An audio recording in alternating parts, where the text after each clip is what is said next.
उसे कहना, गिले उन्हीं से होते हैं जो दिल के पास होते हैं। शिकायत उन्हीं से होती है जो बेहद ख़ास होते हैं। मेरा तुमसे गिला करना यूं ही रुला देना, खफा करना मना लेना। मेरा तुमसे गिला करना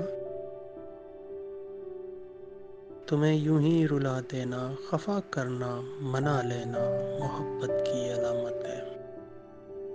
मेरा तुमसे गिला करना यूं ही तुमको रुला देना, खफा करना मना लेना मोहब्बत की अलामत है, ये उल्फत की अलामत है। मोहब्बत में कभी हरगिज़ इसे दिल पर नहीं लेना, उसे कहना मोहब्बत की तवक्का उन्हीं से होती है जिनसे आस होती है।